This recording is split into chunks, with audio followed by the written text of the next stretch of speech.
All right, so as you can see, the title of this lesson is called Absolute Value. This is something you guys have not done before. So we're going to use our estimations here. And I have this number line that looks like this. Let me move my journal out of the way.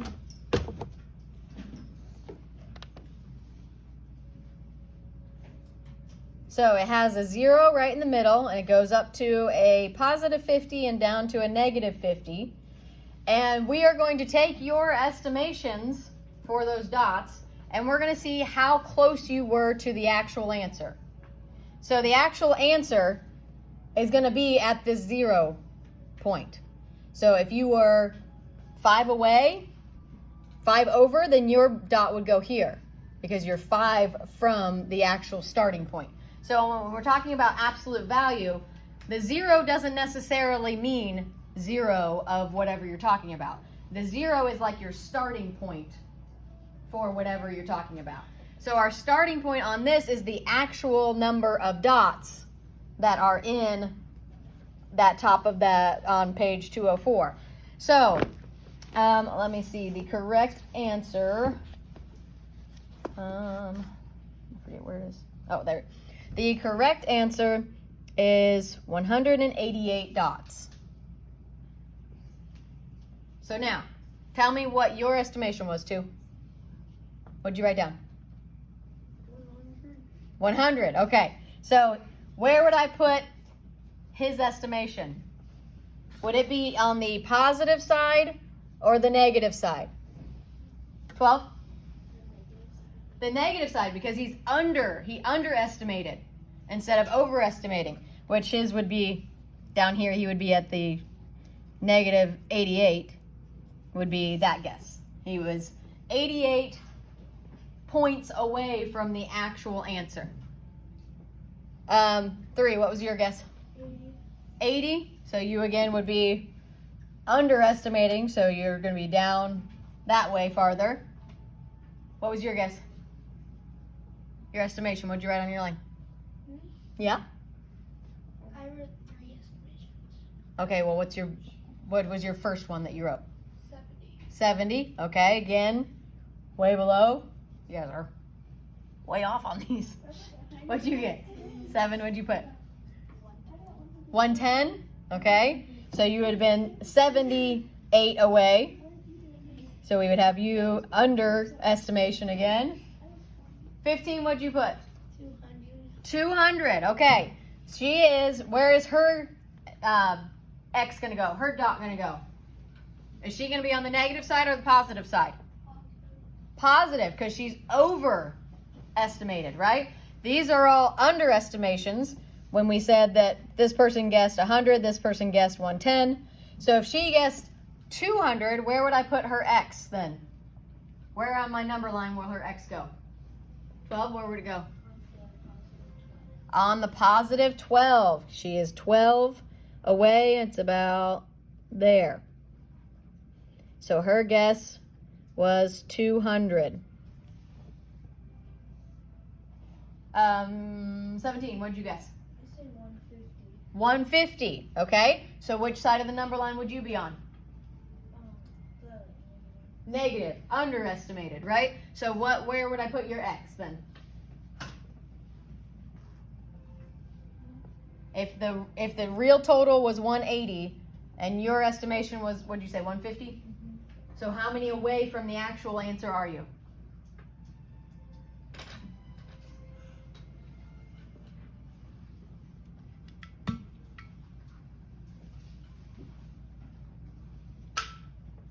$38. 38. So where would I put your X then? You put it up a little bit closer to negative 40. Good. So in between the negative 35 and the negative 40, kind of closer to the negative 40. So your guess was 150. Good. 4, what'd you guess? 160. 160. So where would your X fall?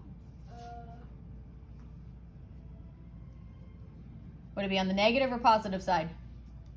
Negative. Good. It would be negative 28. Good. Negative 28. That would be right about there. And your guess was 160. 8, what'd you guess? I guess 140. 140. Okay, so where would you fall on the number line? I would be negative Negative what? 48. Negative 48. So somewhere around in here for the estimated guess of 140. 14, what'd you do? 307. 307. Woo. Way over. So you would be this way a lot more, right? You'd be on the upper side of, yes, you'd be over. The highest we have here is going to, let's see, 238. So you'd be Way off. another, yes, you'd be almost to Ava's desk. You guess more than that? Oh, goodness. You guys need to work on your visual estimations here. I was kind of close. All right, last one, 12. What did you guess? 210. Okay, so how far over did you go? 22. And is it negative or positive? Positive. So you'd be right about here. And what did you say your guess was? 210? 210. Okay, so does this make sense now? So that 0 doesn't necessarily mean 0 of whatever we're talking about. It means 0 is the actual starting point. And if you go to the negative, that means you're under whatever the starting point is. And if you go to the positives, you're over whatever the starting point is. Okay? So this is called absolute value. Absolute value is how far are you from the 0. So if we look at these guesses here, the guess of 160, would we say it's negative 28 from 0? If I asked you how far away that is from 0, how would you describe that? If I pointed to this and said, tell me how far from 0 that is, would you say it's negative 28 jumps? No, what would you say, 8? It's just 28 jumps. So when we talk about how far you are from 0, you're not going to talk about, well, I'm negative spots away from 0. You're still just talking in, that's what that absolute value is. So we would say this is a negative 28 is how far away. This symbol, when you put those just vertical lines around it, that means absolute value. And when you say absolute value, that just means how far away from 0 is it. So the absolute value of negative 28 is just 28. Because you're 28 jumps from 0. Even though you're going to the left, onto the negative side, you would still count 28 jumps, right? If I started here and went to here, I wouldn't count and go -1, -2, right? I'd just count up 28 jumps to the negative 28. What about this person who did the 200? They were at 12 over. So what's the absolute value of 12? How many jumps away from 0 is 12? 13? 12. So your absolute value is always going to be a positive number. Number 1, I need to head up off your chin. Your absolute value is always going to be a positive number, even if the number inside is negative, because we're talking about how many jumps you are away from 0, okay? All right, let me get my lesson or my journal page back here.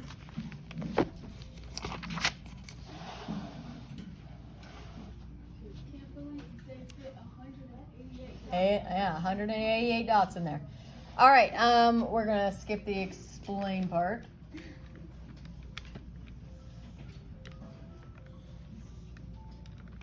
All right, so it says down here at the bottom, in absolute value sprint, which is what we just did, you're trying to get the smallest magnitude or distance from 0.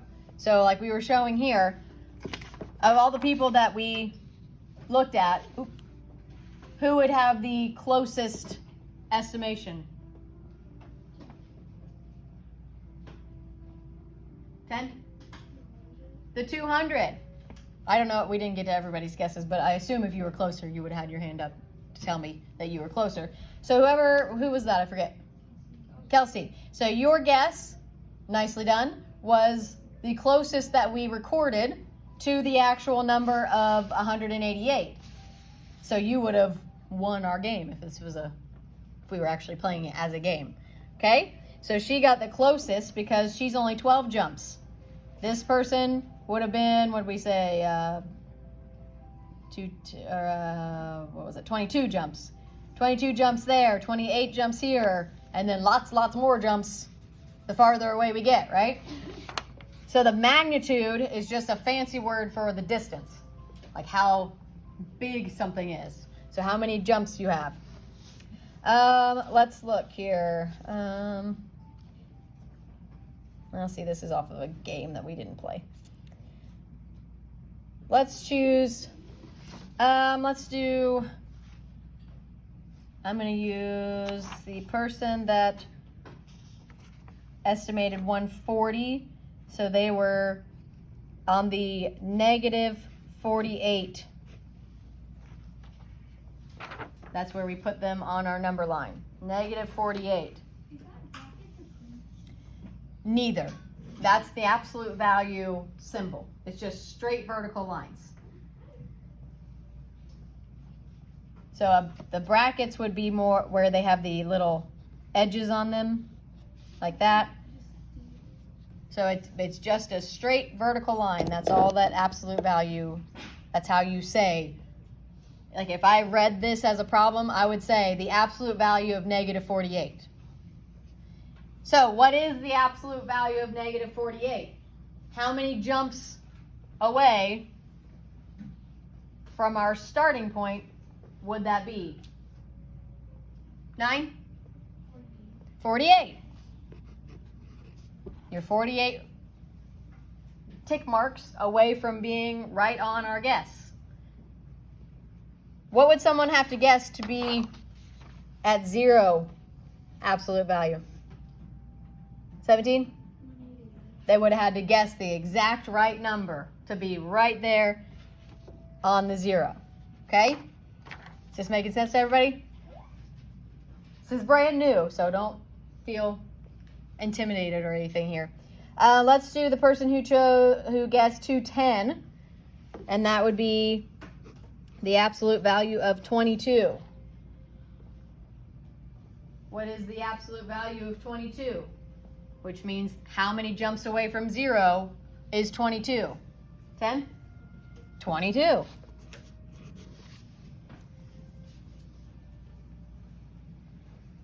Let's use the person who guessed 110. That means that their dot would have been on the negative 78. So what is the absolute value of negative 78? 11? 78.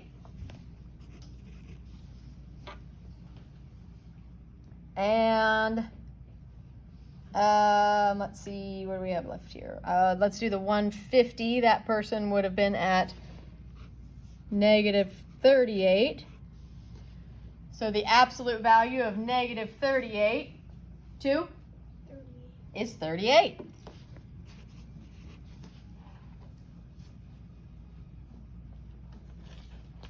So what can we say there on number 4? Explain how you find the absolute value of a positive number. 8?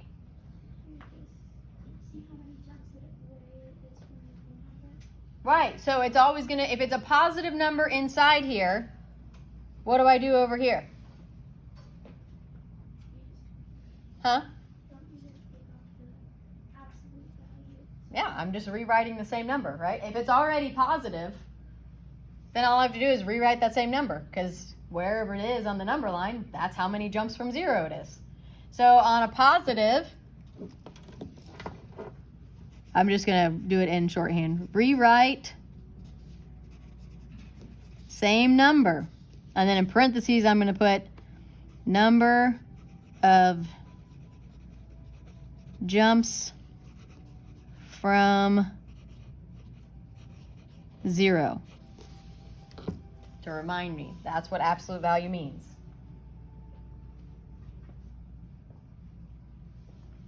And then letter B, explain how you find the absolute value of a negative number. So how did we do that on these three that were negative? What did we do when we wrote the absolute value of that number?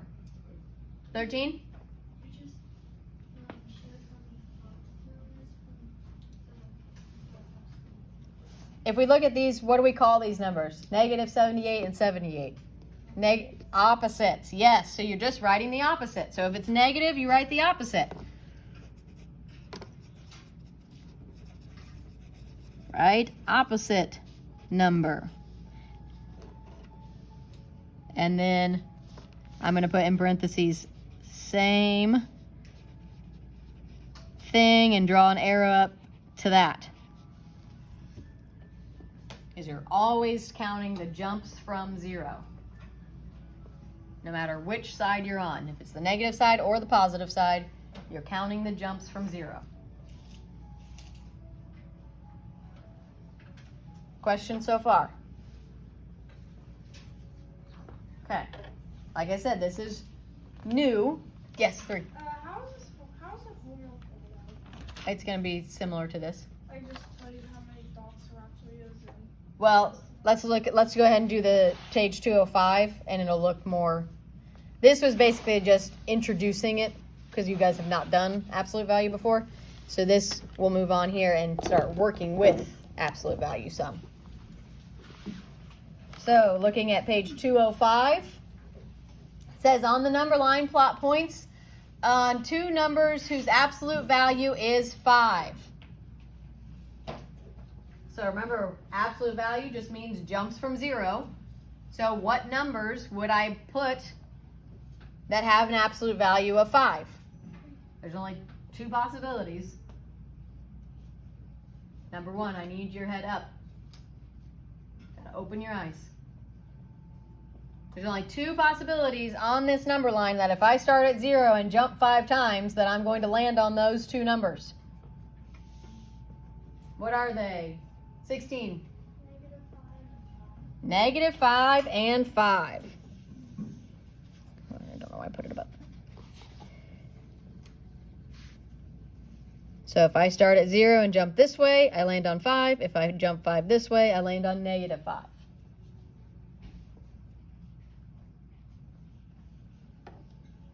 Letter B, explain how we found those numbers. So how did we know that it was 5 and negative 5? 13? We started on 0 and each way. Good. I'm going to say absolute value. I'm going to put that in quotations because that's like the definite or the vocabulary word.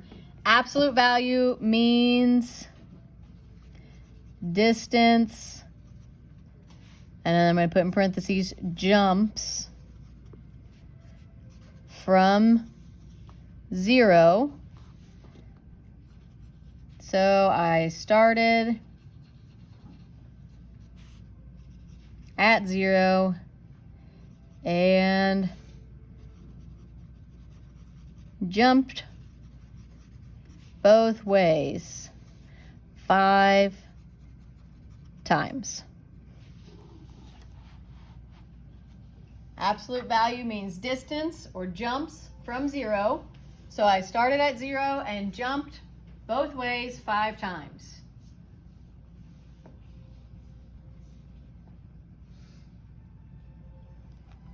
All right, for part number 2, A through F, we're just telling if it's true or false. So, letter A, absolute value of 9 is 9. True or false? True. Letter B, absolute value of negative 4 is 4. True or false?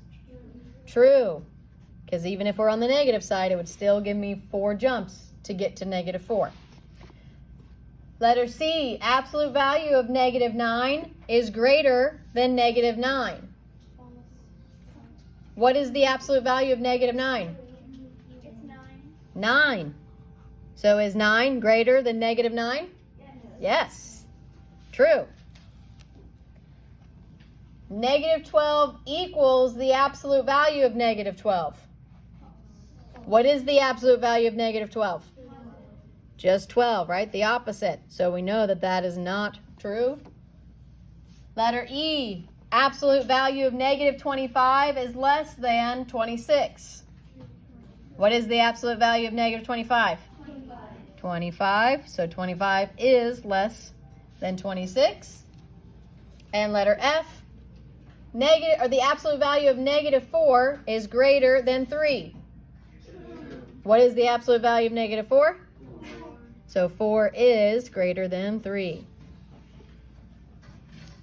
And then letter G, tell whether this statement is true or false. The absolute value of x can never equal negative x.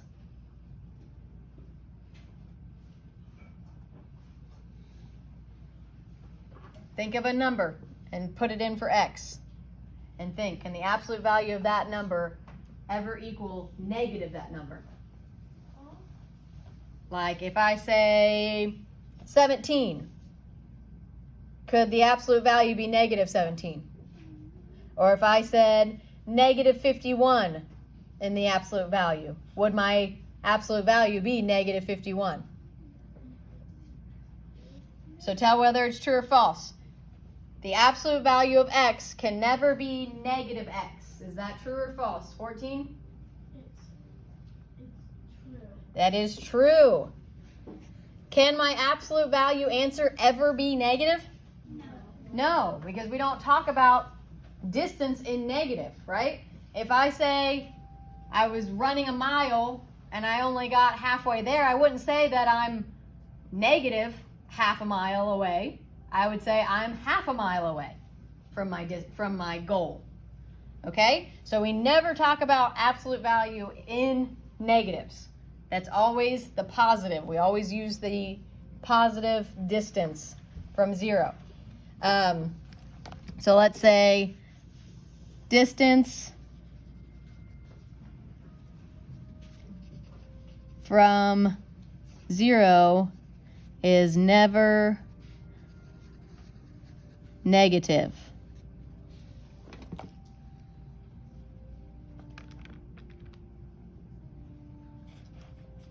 The number we end up on could be a negative number, but how many jumps it took us to get there would never be a negative number.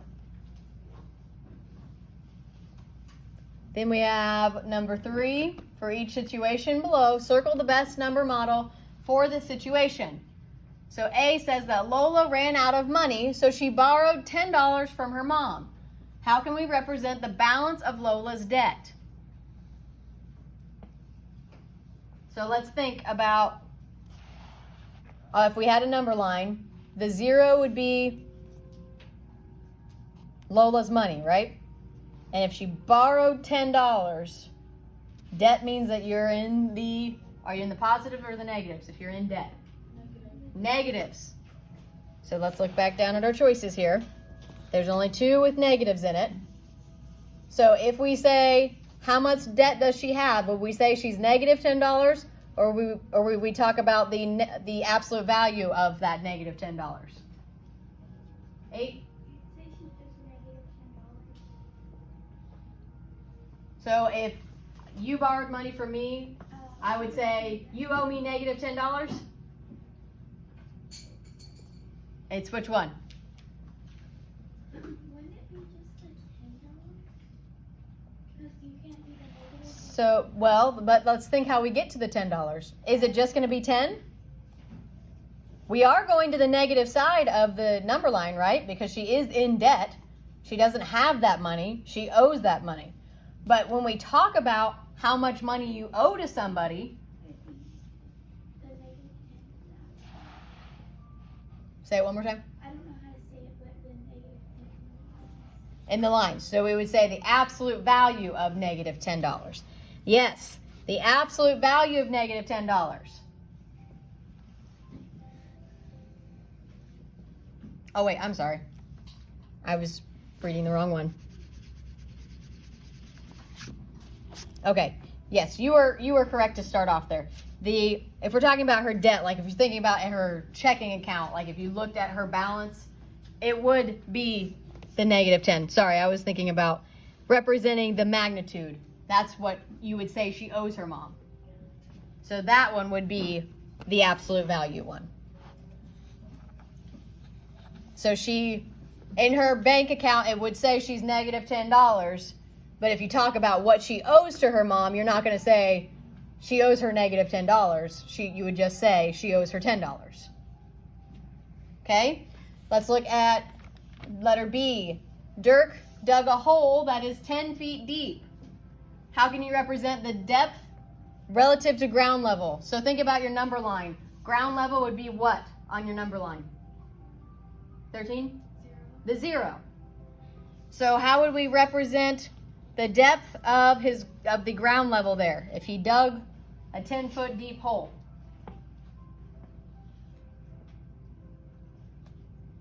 What would we be at from the 0, from the ground level, if he dug a 10-foot deep hole?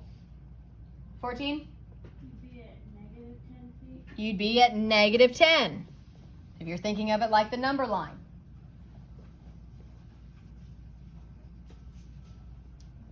And now, how can you represent the magnitude? That's the distance.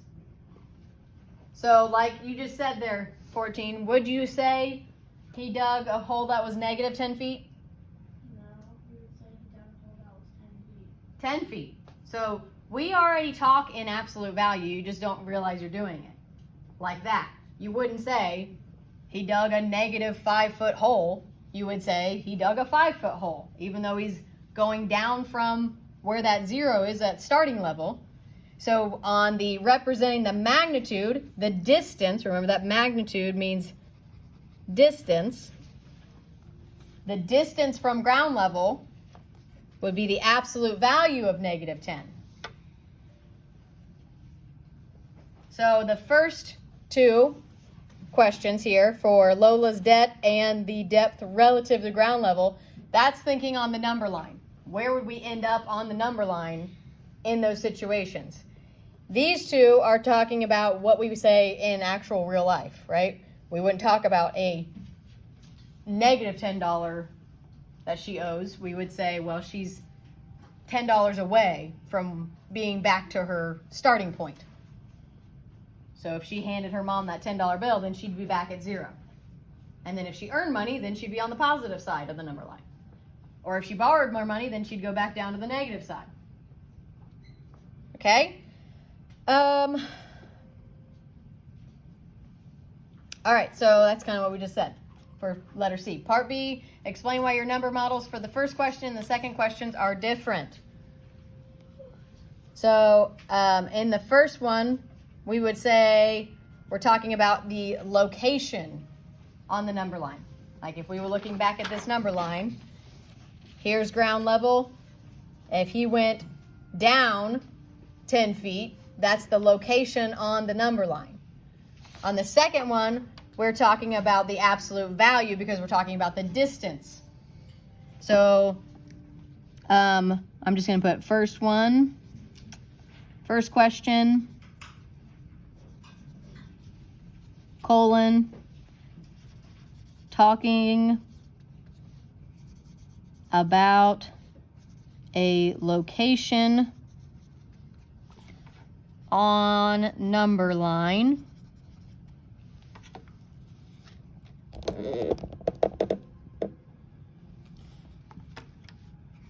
And then second question,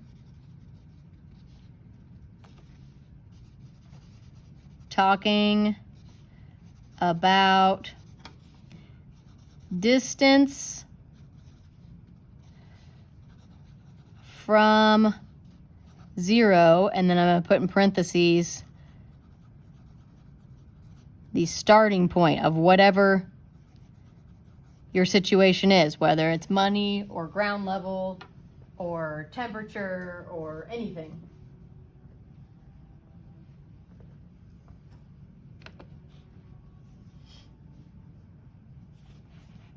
So on both of these first questions, they're asking where would you plot that if you had a number line? What's the location on your number line?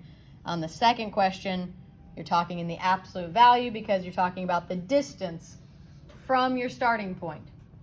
Here, up here, her starting point would be at $0, right? Not owing any money and not having any extra money. Here, the starting point would be ground level. He's starting on the ground and then starting to dig down. Okay? Any questions on...